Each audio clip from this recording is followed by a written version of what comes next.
Hello, everybody. Welcome back to WineupTV. I'm your host, Wayne, and today we have Christian Grieb. How's it going? Good, man. And from Yakima Valley. And one cool thing about this program is they only do sparkling wine in the middle of the desert where you crave a glass of cold sparkling wine. When we come back, he's going to tell you a little bit of history about his family. Pretty cool.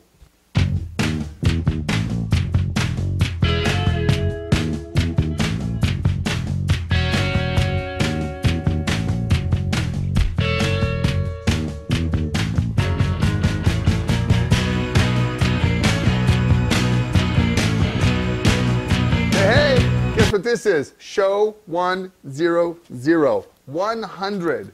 What a milestone. What do you think, Slim? It's awesome. Gary stopped at 100, so. He stopped at 1,000. Oh, that's right, it was 1,000. He stopped at 1,000. We got a ways to go. Yeah. We got a ways to go, but you know what? One at a time. We're gonna rock this thing. Anyway, Christian, Kathy called me up. She said, "Hey, I got this guy in from Yakima, the sparkling wines. You want to taste through the wines?" I said, "Yeah, but everybody walks through here. If I don't like the wines, I'm not going to have a show." But these are really interesting wines. Tell us a little bit about your story, degree in finance. Your dad's been making wine for a long time. Absolutely. And you can trace winemaking back in your family for a couple hundred years. Absolutely. That's really cool, actually. The family started growing vineyard almost 200 years ago in the Moselle Valley. And that would be my great-great-grandfather started that.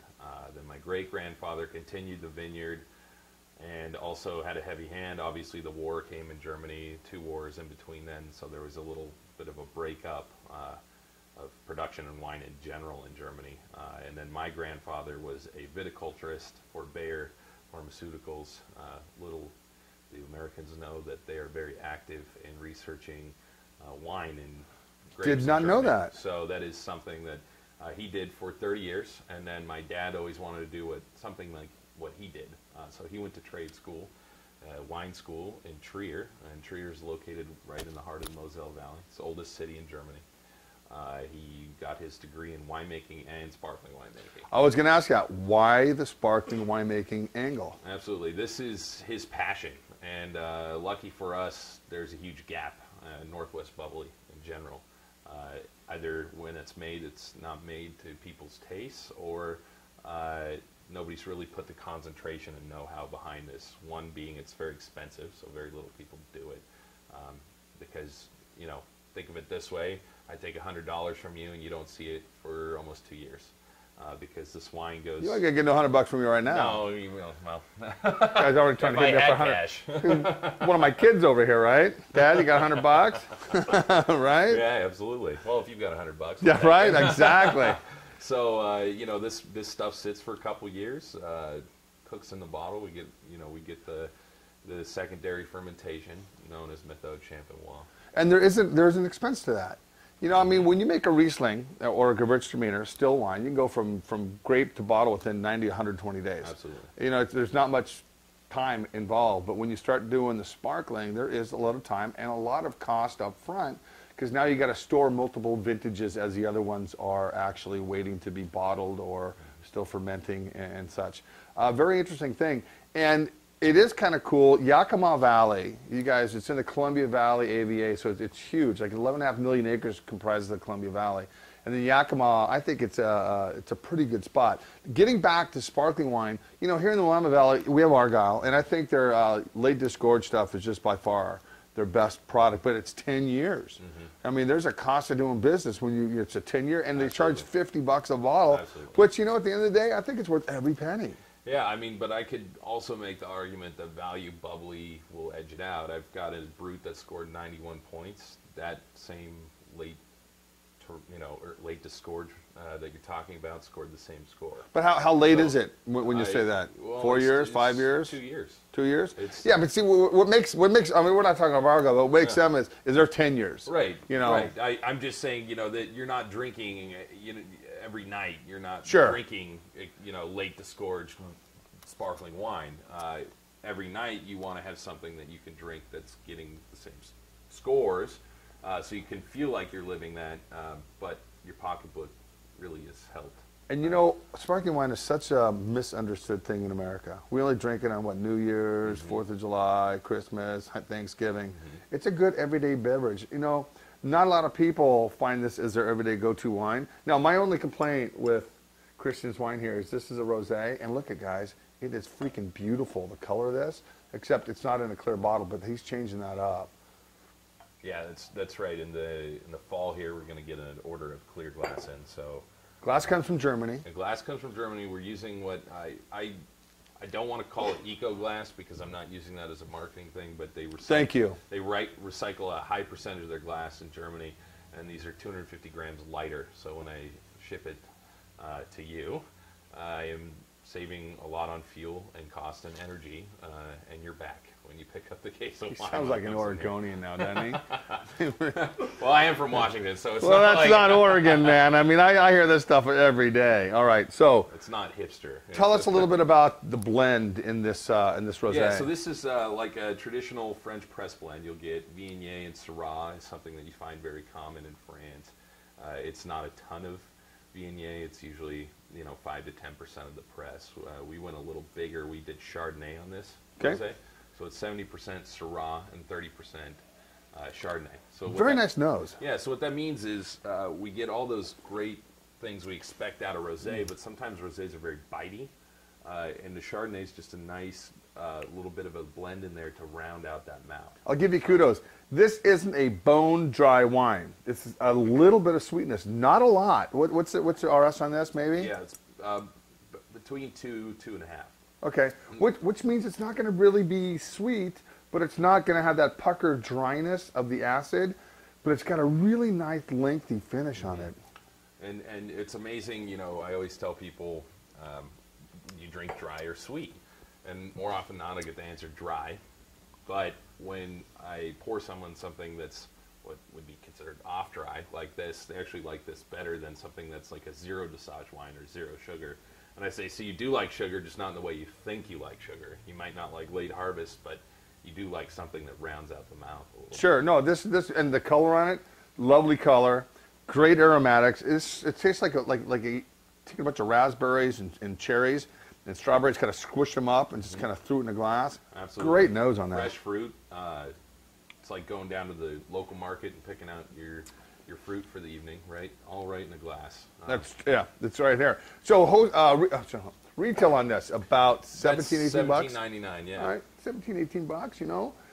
It's a solid wine. I really like it. All right, I'm not going to dump any of these. It's a show 100. You kidding me? Plus, it's supposed to be 90 degrees today. Well, here, cheers to show 100. Cheers, thanks, man. Yeah. This guy, look at him. He's like 6'4", 300, right? I'll be safe to drive after this. He probably plows the fields behind one of those, Well, I shoveled the tanks. That's good enough, right? Send me into the Dude, tanks you're a for these big dude, rosés. man.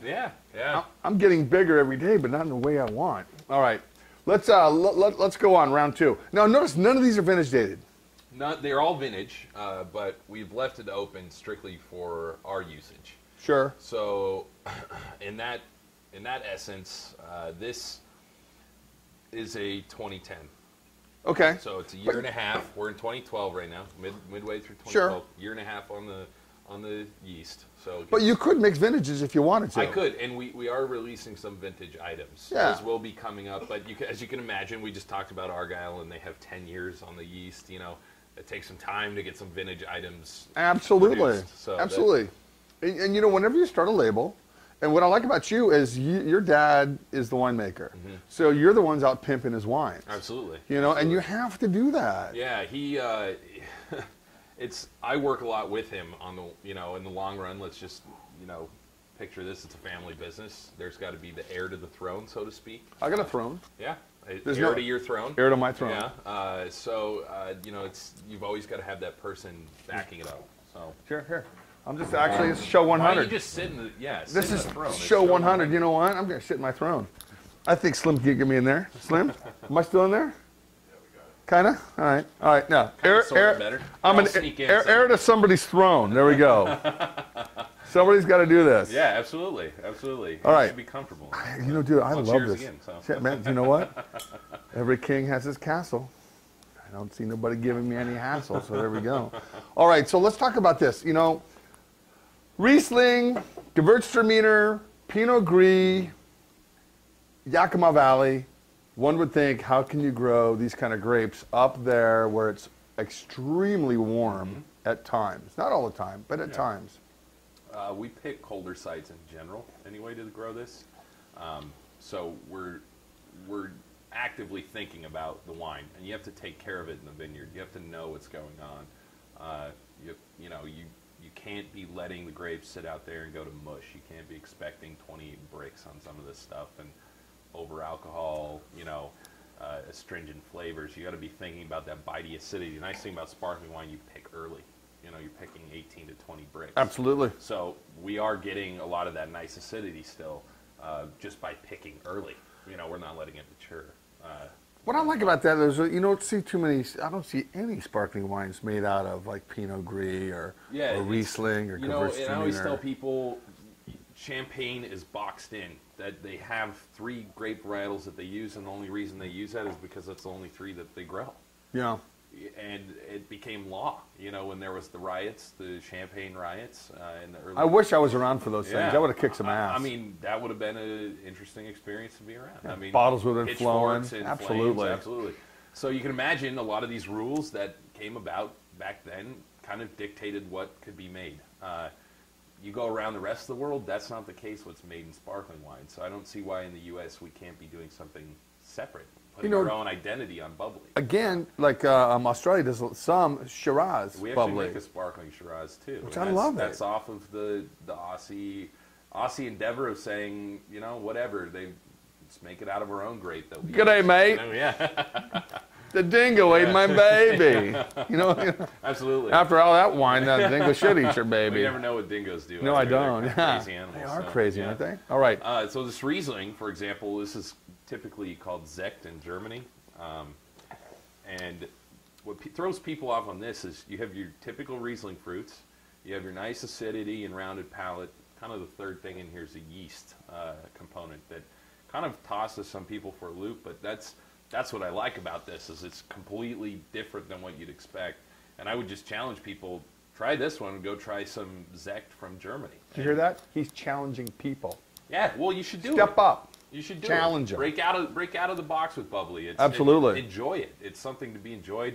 Don't sit in a 3 varietal kind of box and say my bubbly must be this. Like Gewürztraminer or Riesling goes great with spicy Thai food. Oh, absolutely. Tell me another bubbly varietal that does that well. The aromatics on the Riesling are Riesling-like. What the yeast, is it an indigenous yeast? Are you guys adding your own yeast? Little cold soak? It's just a typical strain of yeast that many champagne growers are using. Or when I say that, there's grower champagne. So a lot of the big houses are using this strain as well.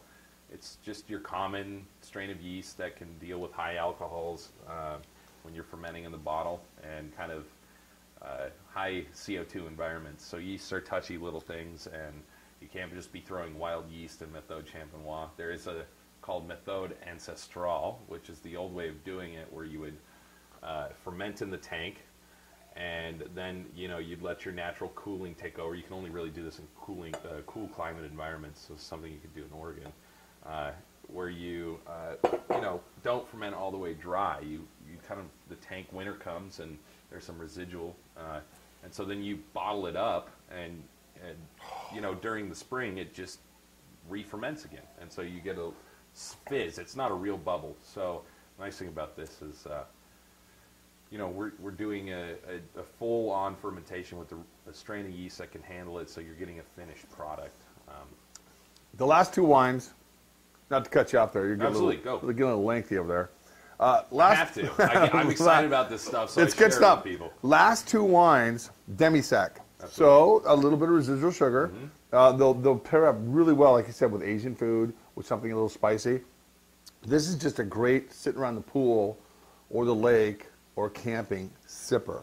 And the retail on the last 2 are about $15.99.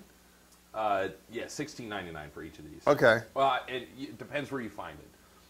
I can't tell every retailer what to sell it. Sure, for. no, So there absolutely. will be some, cheaper than that and some more expensive. Absolutely. So do you guys have your own winery? Well, we do. Yeah, we've got 2 facilities. One where we do the cuvee production, which is the base production for the bubbly, and then one that is sparkling only production. And you have a guest house, right? I wish. That's in the works. Build it, and Mark and I'll be up there next week, filming everybody. You can tent. You Yeah, can we tent can out we on the tent? lawn. I'll let you tent out on the lawn. My damn luck. I'd wake up with scorpions in the tent and rattlesnakes waiting to strike. Well, we're on a hillside, so we're a little higher elevation where the winery's at, so you might avoid the scorpions. Yeah, I know about the rattlesnakes. Rattlesnakes, I can't promise. I'm like a magnet to those things. This is very nice. You know, it's nice to think outside the box and to drink things that not everybody's making. I think you guys are nailing it in Yakima. You're not doing your traditional cabs, your Syrahs, your Merlots, your Sangioveses, all that. They're thinking outside the box and doing sparkling wine. I think it's awesome. Well, Christian, dude, cheers. show 100, you guys, it's all day long. We're going to go to Sassy's after this. You guys will love that. Anyway, when we come back, another winemaker or winery representative will be with us. So keep watching.